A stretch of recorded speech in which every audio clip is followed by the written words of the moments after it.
Very funny dude. He's actually been doing stand-up since elementary school, and he's really happy to come back here to Flappers a second time. Please give it up and keep it going for Dylan Fleming.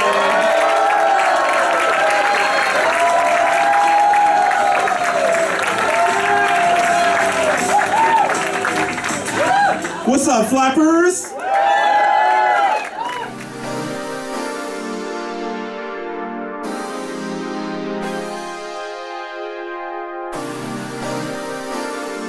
Palm Tree, what's good? It's your boy Dylan, Jesus of SoundCloud, Black Tom Anderson, and your favorite rapper still owes me money. Okay, so I'm going to be trying my best to drop some more personal videos daily. I've been meaning to do this for a while since we were like all stuck in the house in 2020. Not the best YouTuber, obviously. I still kind of am mastering the hang of talking on camera alone.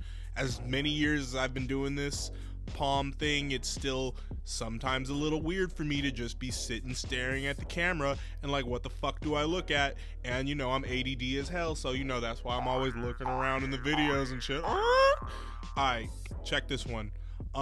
This one is more like for the people who really know me and who have seen me grow up from a young lad to the man I am today. Why don't I do stand-up anymore? So let's take you back for some of those who know me from Palm, know me from the music blogger, the content creator, interviewing artists, etc. Okay. Growing up, I originally started doing stand-up comedy at a very young age, performing at like elementary school talent shows, you know, telling my little knock-knock jokes, my little stuff off the internet at the time. Okay, so that was when I first became aware that I could do this. And the first time I ever performed in a nightclub was the Ice House in Pasadena, and I was 14. Took a class from a wonderful woman who I consider my mentor. Her name is Bobby Oliver. She still teaches this class to this day.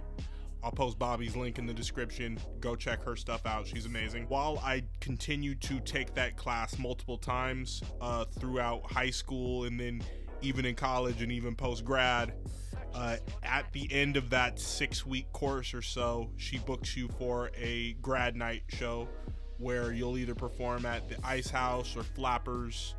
I think nowadays it's at Flappers, which is in Burbank. I've performed here and there throughout the years, but the last time I did a stand-up comedy performance was in 2019. Okay, so why so long, you know? All right, let's factor in the obvious, the inevitable. COVID. Everything got shut down 2020. You know that. We all know that. Okay. And then also around that time I last performed in 2019, which was at a small venue in Studio City. My focus as far as live events and things that I would do in front of people in the community was on throwing that show .wave. If you recall, in summer 2019, myself and Vita Kari, we put our heads together. We produced a summertime festival, had a great turnout. And in the back of my mind, whenever I host an event with Vita or anywhere, whenever I get in front of people, it's coming from the position of stand-up.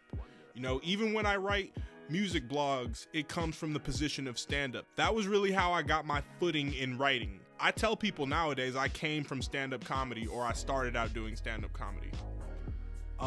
So my interest shifted around the time, I think I was actually in college. So we're talking about, okay, like 2011 to 2015. Around then, my interest shifted because I'm studying broadcast journalism.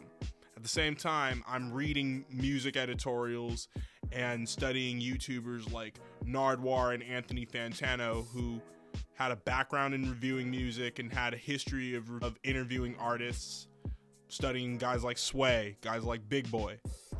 Okay, although I do love stand-up, I mean, who doesn't like stand-up whether you do it or not? You know, although I do love like Cat Williams, Dave Chappelle, Seth MacFarlane, even though he's not a stand-up. Although I do enjoy comedy, I always kind of gravitated more to music journalism as an interest. Because it's like, I don't want to take it for granted, stand-up, but it's like when you grow up doing something, it's a little more second nature to you than something you had to get a degree for. Okay? Now, Did I abandon comedy completely? No. So after I graduated from college, I've, done a handful of performances since then. I've never been, a go out every night type of comic. I would not even consider myself a comic at this point. I have the utmost respect for anybody who is a stand-up comedian full time. That is not an easy job. I always kind of found myself more gravitating towards journalists. I admired journalists all my life.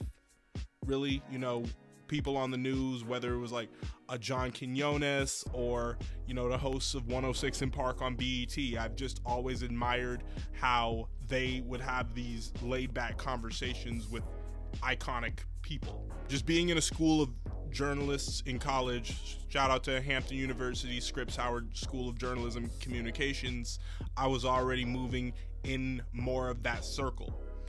And it's funny because around that same time, it was my junior year, they had a comedy competition where I had advanced to the second round, but because I had to take a medical leave from college, I didn't get to stay in the competition. That might have had something to do with it. Keep in mind, the independent artist scene, the LA hip hop scene, the music and artistic scene calls my name more than the comedy scene does, just because I'm more active in that socially. And I'm also doing more business with artists. I've barely gotten paid ever to do stand-up, but I have gotten paid to cover music or do promotional campaigns for artists or do promotional creative services for musicians. Okay? And I'm not saying I can't do both. I'd love to do both. I plan on making a return to the stand-up stage this year. It's just that I found that I'm a little more passionate about when it comes to music and the video editing aspect of rather than just getting up on stage. Do not get me wrong, guys. I love to perform. I love getting up on stage, whether that's to host or to do stand-up or just to just be turned up at a show, just whining. When 2020 came along before the pandemic, like the first 2 months of 2020, that was when I first started getting on TikTok. And I realized I could use my creative passions to really take comedy to a whole nother level and incorporate music. So I'm using video editing, using music, and the type of comedy I was producing for TikTok or for any social media platform, digital, what have you, whatever you want to call it, is a lot different than what I would tell on a stand-up stage. The same exact joke I could tell on stage in person, I could tell on social media, adding visual effects, adding music, adding sound effects, ghetto special effects, as I call them, like adding, GIFs, to it. So I'm kind of more into, to making skits type of thing now rather than stand-up. And, I don't have to promote a show. I don't have to create a Facebook event. I don't have to create a flyer and do all these things and try to sell tickets. Now, would I still like to do stand-up? Absolutely. But I also kind of feel like I'm making this video right now because I feel like I owe an apology and an explanation to those who have supported me through the years of doing stand-up and enjoyed my stand-up.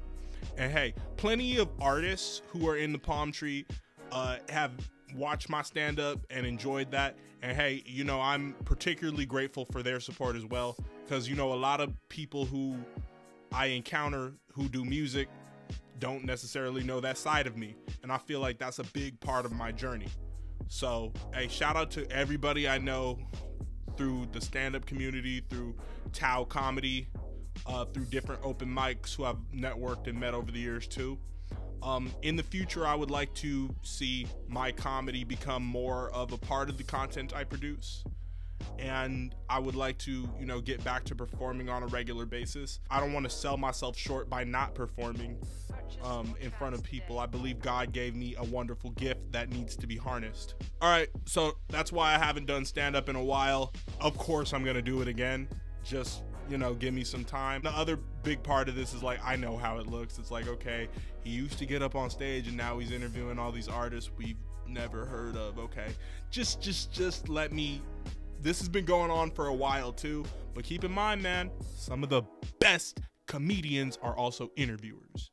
Jimmy Fallon, Jay Leno, Bill Maher, Arsenio Hall, list goes on. You know, that's how late night TV is built. Okay, so I'm gonna work on my 5-year plan to really show y'all where I want to be in 5 years. So once I come up with my 5-year plan, you guys are gonna see for sure where I will be.